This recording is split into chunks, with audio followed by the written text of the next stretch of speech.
बिस्मिल्लाहिर्रहमानिर्रहीम। अस्सलाम वालेकुम व रहमतुल्लाहि व बरकातहू। की हाल चाल है जी? ठीक ठाक हो? उम्मीद है अल्लाह ताला दे हुक्म दे नाल इंशाअल्लाह तुसीं सारे ठीक ठाक होवोगे। अल्लाह ताला सब ते रहमत फरमाए, अल्लाह ताला सब नूं अपने हिफ्ज़ो ईमान दे विच रखे। अज दे व्लॉग दे विच मैं तुहानूं एक गुजरात दा रहने वाला हाजी सरदार ਉਹਦੀ स्टोरी सुनावांगा कि बहुत ही दर्दनाक स्टोरी आ। इनू बड़े गौर दे नाल सुनना और एक इहदे विच नसीहत भी है, सबक भी आ।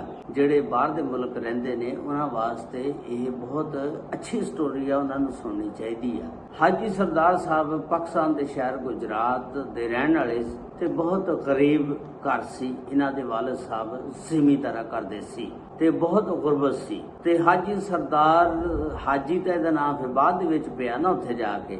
ਤੇ ਹਾਜੀ ਸਰਦਾਰ ਜਿਹੜਾ ਸੀ ਦੀ ਉਮਰ 22 ਸਾਲ ਸੀ ਜਦੋਂ ਇਹ ਯੂਕੇ ਦੇ ਸ਼ਹਿਰ ਲੰਡਨ ਦੇ ਵਿੱਚ ਚਲਾ ਗਿਆ। जिस वेले उत्थे लंदन चला गया उस तो बाद इन्हें उत्थे जाके बड़ी मेहनत की। जांदियां सारी इन्हें एक होटल दे विच नौकरी कर लई। पहला इन्हें बर्तन धोते उस होटल दे विच, फिर आस्ता आस्ता तरक्की करदा करदा वेटर वगैरह हो गया।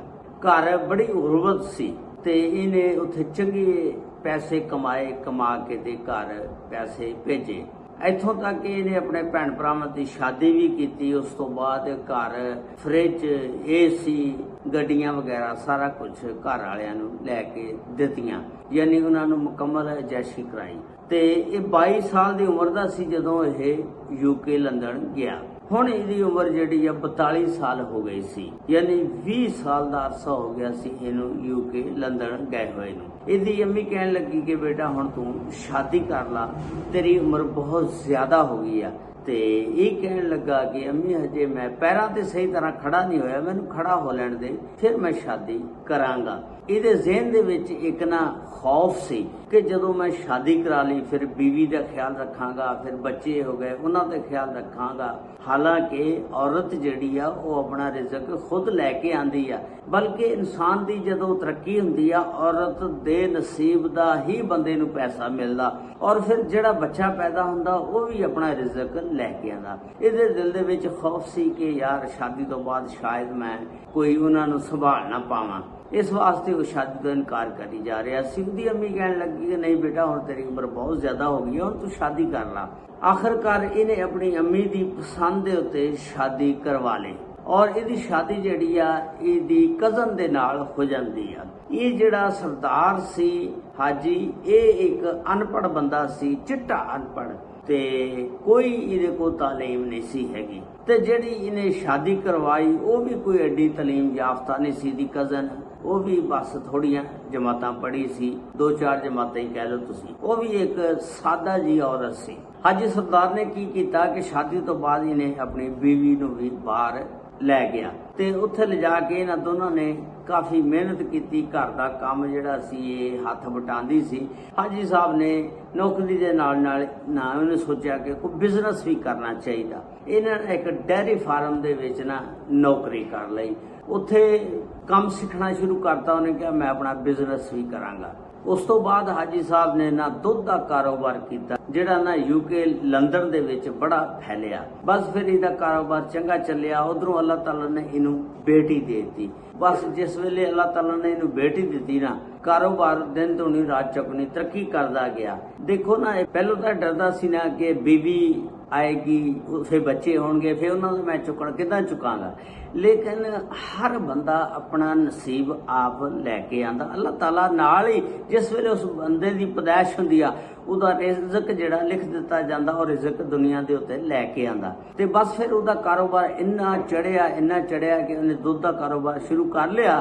ते लोग जिहड़े सी ਉਹਦੇ ਕਾਰੋਬਾਰ ਨੂੰ ਵੇਖ ਕੇ ਕਹਿੰਦੇ ਸੀ ਕਿ ਸਾਨੂੰ ਯਾਰ ਫਰੈਂਚਾਈਜ਼ ਦੇ ਦੇ, ਅਸੀਂ ਤੇਰੇ ਨਾਮ ਤੋਂ ਜਿਹੜੀ ਆ ਦੁਕਾਨ ਖੋਲੀਏ ਤਾਂ ਕਿ ਸਾਡਾ ਵੀ ਕਾਰੋਬਾਰ ਚੱਲ ਜਾਏ। ਯਾਨੀ ਇਹਨਾਂ ਅੱਲਾਹ ਤਾਲਾ ਨੇ ਇਹਨੂੰ ਰਿਜ਼ਕ ਦਿੱਤਾ। ਉਸ ਤੋਂ ਬਾਅਦ ਇਹਦੀ ਬੇਟੀ ਜਿਸ ਵੇਲੇ ਬੜੀ ਹੋਈ, ਪੜ੍ਹਨ ਲੱਗ ਪਈ, यूनिवर्सिटी दाखिल हो गई, पढ़ती रही। बच्ची जिस वेले जवान हुई इनू फिर उसकी शादी का फिक्र हो गया कि मैं इसकी शादी करा। ਹੁਣ ਯੂਕੇ ਦੇ ਵਿੱਚ ਜਿਹੜੇ ਬੱਚੇ ਜਵਾਨ ਹੁੰਦੇ ਨੇ ਉਹ ਉੱਥੇ ਦੇ ਮਾਹੌਲ ਦੇ ਵਿੱਚ ਪਰਵਰਿਸ਼ ਪਾਉਂਦੇ ਨੇ, ਤਰਬੀਅਤ ਹਾਸਲ ਕਰਦੇ ਨੇ। ਉੱਥੇ ਦਾ ਮਾਹੌਲ ਜਿਹੜਾ ਨਾ ਖੁੱਲਾ ਆਜ਼ਾਦ ਖਿਆਲਾਤ ਮਾਹੌਲ ਆ। ਉੱਥੇ ਜਦੋਂ ਬੱਚਾ ਜਵਾਨ ਹੋ ਜਾਂਦਾ ਤੁਸੀਂ ਉਹਦੇ ਉੱਤੇ ਪਾਬੰਦੀ ਨਹੀਂ ਲਾ ਸਕਦੇ।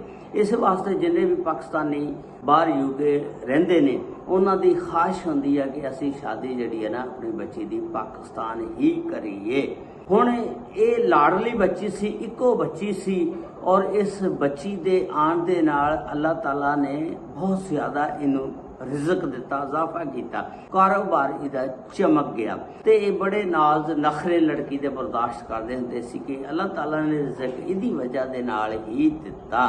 ਇੱਕ ਦਿਨ ਜਿਹੜੀ ਲੜਕੀ ਆ ਫਿਰ ਕਹਿੰਦੀ ਆ ਆਪਣੇ ਅਬੂ ਨੂੰ ਕਿ ਅਬੂ ਮੈਂ ਇੱਕ ਕਾਲੇ ਦੇ ਨਾਲ ਸ਼ਾਦੀ ਕਰਨਾ ਚਾਹੁੰਦੀ ਆ। ਤੇ ਅਬੂ ਬੜਾ ਪਰੇਸ਼ਾਨ ਹੋ ਗਿਆ, ਉਹਨੂੰ ਗੁੱਸਾ ਆਇਆ। ਉਹਨੇ ਕਿਹਾ ਇਹ ਕਾਲੇ ਦੇ ਨਾਲ ਸ਼ਾਦੀ ਕਰਨਾ ਚਾਹੁੰਦੀ ਆ, ਅਸੀਂ ਮੁਸਲਮਾਨ ਆ, ਉਹ ਮੁਸਲਮਾਨ ਵੀ ਨਹੀਂ ਹੈਗਾ, ਈਸਾਈ ਆ, ਈਸਾਈ ਦੇ ਨਾਲ ਸ਼ਾਦੀ ਕਰਨਾ ਚਾਹੁੰਦੀ ਆ।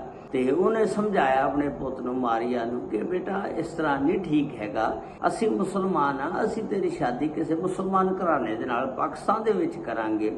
ਬੇਟੀ ਕਹਿੰਦੀ ਨਹੀਂ ਮੈਂ ਉਹਦੇ ਨਾਲ ਹੀ ਸ਼ਾਦੀ ਕਰਨੀ ਆ। ਬੇਟੀ ਜਿਹੜੀ ਆ ਉਹ ਨਾ ਮੰਨੀ। ਖੈਰ ਆਖਿਰਕਾਰ ਜਿਹੜਾ ਨਾ ਇਹਨੇ ਆਪਣੀ ਬੇਟੀ ਨੂੰ ਕਿਹਾ ਕਿ ਅਗਰ ਤੂੰ ਮੇਰੀ ਗੱਲ ਨਾ ਮੰਨੀ ਮੈਂ ਤੈਨੂੰ ਜਾਇਦਾਦ ਤੋਂ ਆਕ ਕਰ ਦਿਆਂਗਾ, ਬਿਲਕੁਲ ਘਰੋਂ ਕੱਢ ਦਿਆਂਗਾ।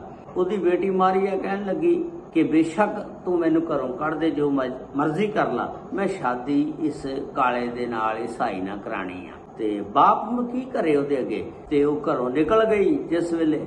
ਹੁਣ ਬਾਪ ਬੜਾ ਪਰੇਸ਼ਾਨ ਹੋ ਗਿਆ ਕਿ ਇਹ ਮੰਨਦੀ ਨਹੀਂ ਹੈਗੀ। ਖੈਰ ਮਾਰੀਆ ਜਿਹੜੀ ਆ ਇਹ ਪੜ੍ਹ ਲਿਖੀ ਹੁੰਦੀ ਆ, ਇਹਨੂੰ ਇਹੀ ਹੁੰਦਾ ਕਿ ਮੈਂ ਪੜ੍ਹੀ ਲਿਖੀ ਆ, ਨੌਕਰੀ ਕਰ ਲਾਂਗੀ, ਆਪਣੀ ਜ਼ਿੰਦਗੀ ਦਾ ਫੈਸਲਾ ਆਪ ਕਰਾਂਗੀ। ਮਾਰੀਆ ਜਿਹੜੀ ਆ ਘਰ ਛੱਡ ਕੇ ਨਿਕਲ ਜਾਂਦੀ ਆ। 1 ਮਹੀਨੇ ਬਾਅਦ ਉਹ ਸ਼ਾਦੀ ਕਰਾ ਕੇ ਆਪਣੇ ਵਾਲਦ ਦੇ ਘਰ ਦੁਬਾਰਾ ਆਉਂਦੀ ਆ। ਜਿਸ ਵੇਲੇ ਦੁਬਾਰਾ ਆਉਂਦੀ ਆ ਉਹਦਾ ਵਾਲਦ ਜਿਹੜਾ ਨਾ ਦਰਵਾਜ਼ਾ ਨਹੀਂ ਖੋਲਦਾ। ਉਹ ਕਹਿੰਦਾ ਮੈਂ ਤੈਨੂੰ ਬਿਲਕੁਲ ਆਕ ਕਰ ਦਿੱਤਾ, ਤੂੰ ਮੇਰੇ ਘਰ ਨਹੀਂ ਆ ਸਕਦੀ, ਮੈਂ ਤੇਰੇ ਤੋਂ ਗਿਆ ਤੂੰ ਮੇਰੇ ਤੋਂ ਗਈ, ਲਿਹਾਜ਼ਾ ਇੱਥੋਂ ਚਲੀ ਜਾ। ਮਾਰੀਆ ਜਿਹੜੀ ਆਪਣੇ ਬੰਦੇ ਨੂੰ ਲੈ ਕੇ ਫਿਰ ਵਾਪਸ ਚਲੇ ਜਾਂਦੀ ਆ।